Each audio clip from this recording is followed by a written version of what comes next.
আজকের দিনে 3 বড় নিউজ দেওয়ার আছে গাইস। হ্যাঁ গাইস, কলকাতা নাইটসে দুটো বোলার এখন আছে দুর্দান্ত ফর্মে, সে হলো বৈভব বারোরা। আর গাইস ভেঙ্কটেশ আইয়ারের একটা খুশির খবর আছে, সেও বল করতে লেগে গেছে, সেও উইকেট পেয়েছে। কোথায় ভেঙ্কটেশ আইয়ার উইকেট পেয়েছে, কোথায় বৈভব বারোরা উইকেট পেয়েছে, কি প্রদর্শনী করেছে। এখন রঞ্জি ট্রফিতে এরা দুজন ভালোই ব্যাট করছে, বল করছে।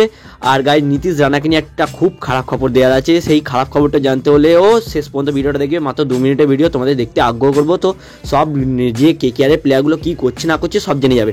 আর গাইস চেতন সাকারিয়া না মারাত্মক ফর্মে আছে। কেকেআর মাত্র 50 লাখ টাকা এই চেতন সাকারিয়াকে নিয়েছিল না, সেই চেতন সাকারিয়া ল্যাটা হাতে কি বল করছে গাইস, আগুনের গোলা ছুঁড়ছে জানো। তো এবছরে এই চেতন সাকারিয়াও কামাল করতে পারে কেকেআর দলের জন্য। এমন একটা বোলার পেয়েছে কেকেআর না এবছর, মারাত্মক বোলার হয়ে উঠতে পারে এবছর। কেন কলকাতা নাইটসের ল্যাটা বোলারে খুবই অভাব, এবছরই দুটোই ল্যাটা হাতি বোলার পেয়ে গেছে, মিচেল স্টার্ক আর তোমার চেতন সাকারিয়া। মারাত্মক বল করতে পারে এই দুই প্লেয়ার। তো এখন কি প্রদর্শনী হচ্ছে, হ্যাঁ গাইস সবার আগে বৈভব বারোরার কথা বলা যাক গাইস। হ্যাঁ গাইস এই বৈভব বারোরা না দুর্দান্ত বল করছে।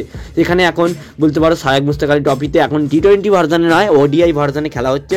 আর সেখানেই 17 ওভার বল করে 3 উইকেট দিয়ে মাত্র 25 রান দিয়েছে এই বৈভব বারোরা। আর ভেঙ্কটেশ আইয়ার মাত্র 10 ওভার বল করে 20 রান দিয়ে তোমার 3 উইকেট এও ঝাটকে নিয়েছে। তো ভেঙ্কটেশ আইয়ারও মারাত্মক বল করছে। তো এবছর কি কেকেআরে ভেঙ্কটেশ আইয়ারকে বল করতে দেখা যেতে পারে? এবছর কি ফুল ফিট হয়ে গেছে ভেঙ্কটেশ আইয়ার? আগের বছর চোটের কারণে এরা দুজন বল করতে সেরকম পারেনি, এবছর কামাল করতে চলেছে এরা দুজন। আর গাইস যে চেতন সাকারিয়ার কথাটা বলা হচ্ছিল গাইস, হ্যাঁ গাইস এই চেতন সাকারিয়াও এখন মারাত্মক ফর্মে এসে গেছে। হ্যাঁ গাইস এখন বলতে পারো শায়েক মুস্তাক আলী ট্রফি এটা T20 ভার্সানে হচ্ছিল, সেখানে মারাত্মক ফর্মে আছে এই প্লেয়ারটা।